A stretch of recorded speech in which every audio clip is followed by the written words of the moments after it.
The Nuffield Trust's 4th annual Predictive Risk Conference brought together health managers, practitioners and other professionals to learn from each other about this increasingly used discipline.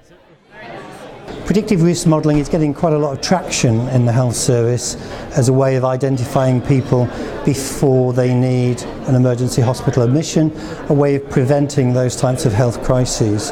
So what we're interested to do in this conference is to look at the way these models are being applied in practice.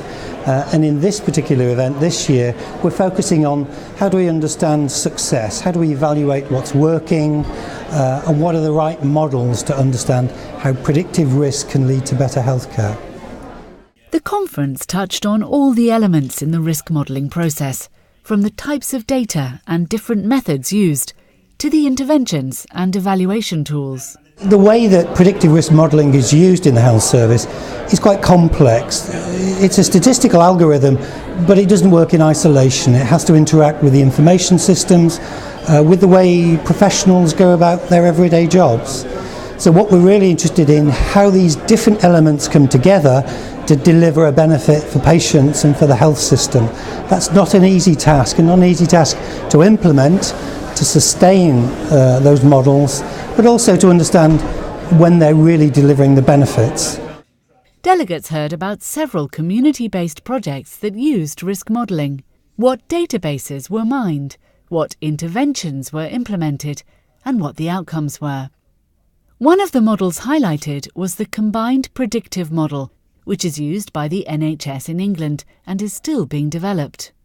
The combined predictive model is a model that tries to predict future hospital admissions, and it's called combined because it combines together 4 databases. One is an inpatient database, one is an outpatient database, meaning specialty care use, a third is A&E use, and the fourth, which is the most important new development, is pulling in data from the electronic medical records of general practitioners. 2 US-based speakers joined the conference via video link. Professor Ian Duncan explained how a major US-based pharmacy was using predictive risk modelling to improve community health outcomes, while William Schrank told delegates about a pioneer program at the Centers for Medicare and Medicaid Services. Ultimately, now that more and more providers, whether it's a primary care doc, a hospital, or health system, are taking risk on both the quality of care that they deliver, as well as, and more importantly, the total cost of care that for the patients, the population that they serve.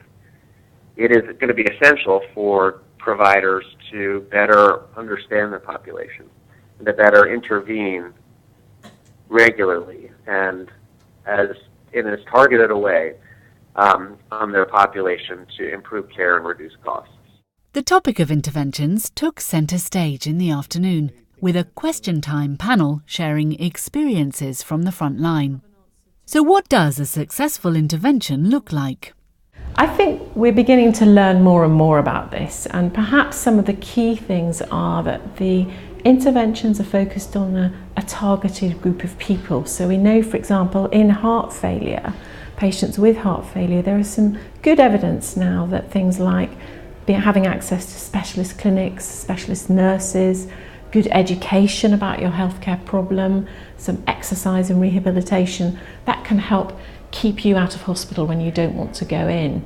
So that's one example where we've got a focus group. There are other areas, for example, like end-of-life care, where interventions can be delivered very speedily, and perhaps they do things like pull together other services and help coordinate existing services to allow people to be cared for at home when otherwise they might have had an admission. The final session asked what predictive risk might look like in the future. How could the NHS increase its use of predictive risk methods? Well, I think documenting 2 things. One, how accurate the models are is very important, and then tracking how well interventions work for patients who you identify by the model so that practitioners can see that people are actually going to benefit from it. And it's that second group of activities we don't have good evidence on. So we need to really concentrate on learning more about what works and what doesn't work so that people have confidence it's worth the energy of doing this intervention. Well, I think we have to make it easy. We have to make it the default so it becomes a position where you can't not use a predictive risk tool. And I work as a GP in a very ordinary GP practice, and I think it would be really nice if each time I open up a patient's medical record, we have a little box in the corner of the screen that tells us what their QOF, their quality and outcome framework indicators are doing, whether we should be checking their blood pressure, for example. Wouldn't it be nice if their predictive risk score came up there too, and there was a nice amber light flashing saying, check this patient out, they may be at high risk. And I'd really like to see that happen. That would help me as a GP. So if we could roll that out across the country, that for me would be one of the biggest things we could do.